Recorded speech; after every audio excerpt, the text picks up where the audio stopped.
Hey guys, Raul here, and I just noticed something with Instantly that I thought I'll record a quick video to show you guys and maybe it will help you get more responses.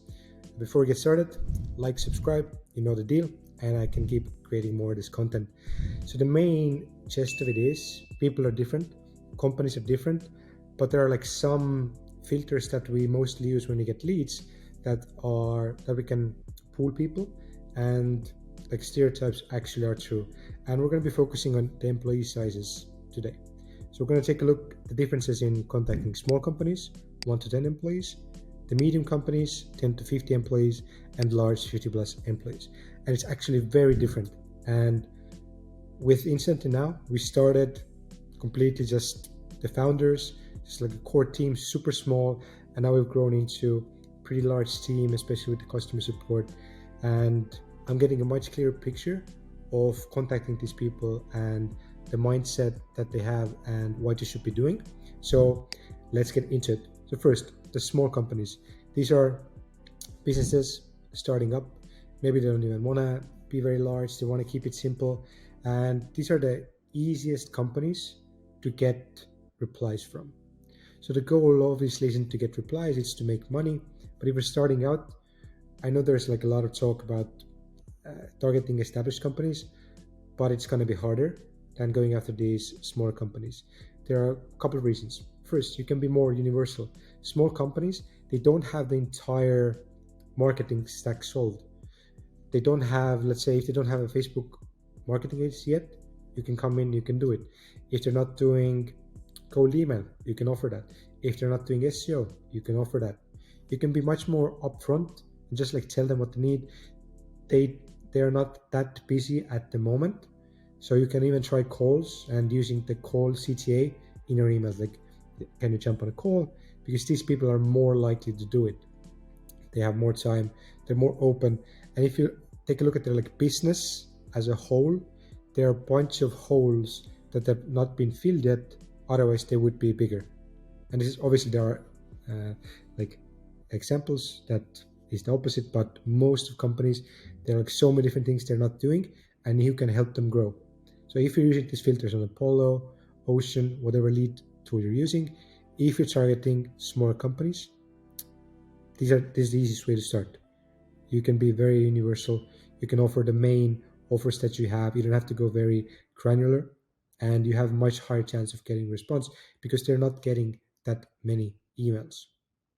Now, if you get into the bigger companies that are already making money, the medium companies, 10 to 50 employees, you have to be more specific. So this is where Instantly is right now.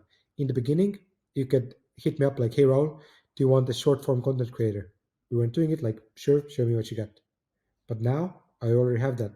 We have an SEO person, we have an email person, we have a designer, we have developers, we have customer support. So most of the big holes have been filled already.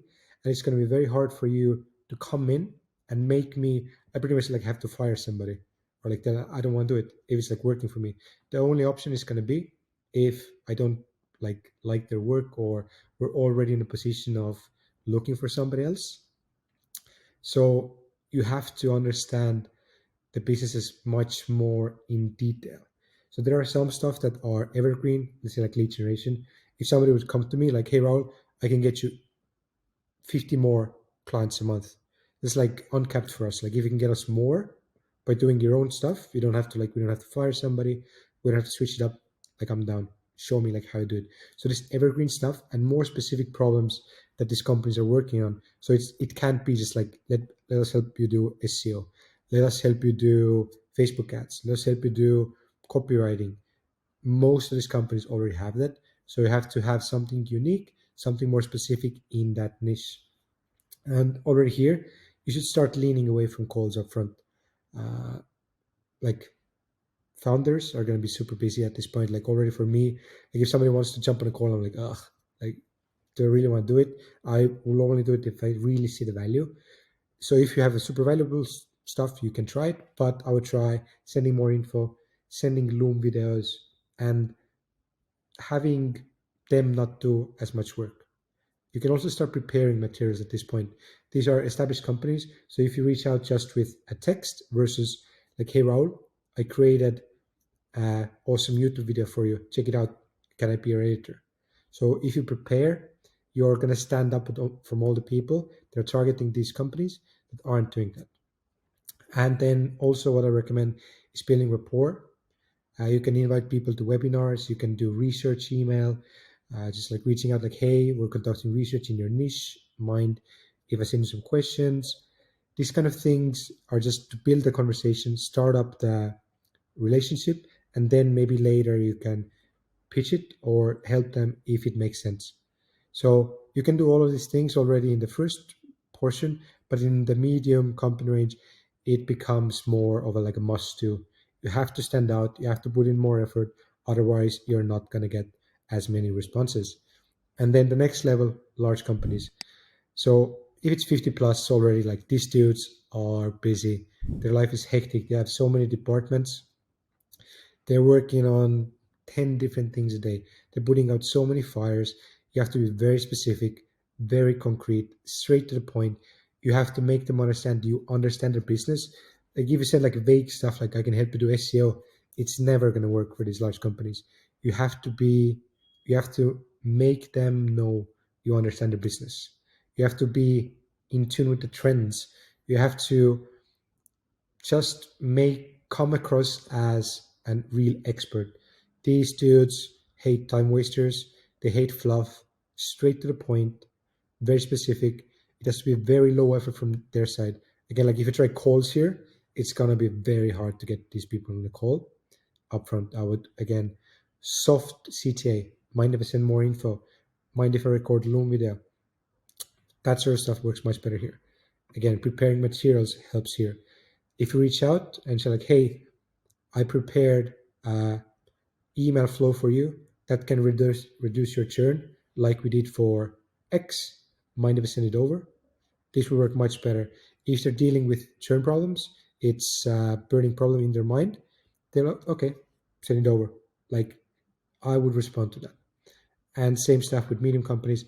You might want to start building rapport first. So it means more effort. The sales cycle with cold email gets longer, but it's much easier for a CEO of a large company to say yes to jump in a webinar, which helps them get more views, more people, or doing research, like just answering a few questions, and then you build a report and take it from there.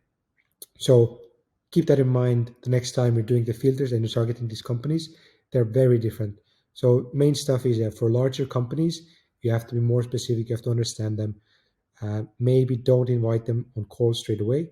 Send info, make it super easy for them. If you're starting out and you want the easiest way to get responses, start with smaller companies. They're going to be harder clients, unfortunately, because they haven't fully built out their sales process. It's going to be harder a little bit to work for them. It's going to be more work, but it's easier to get responses, get your foot through the door, get some initial case studies, get some experience, and then you can move to the larger companies where it's going to be easier to work with them because they have a structure, but it's going to be harder to get your foot through the door. So I hope it makes sense. If you have any questions, put them down below. Like, subscribe. See you on the next one. Cheers.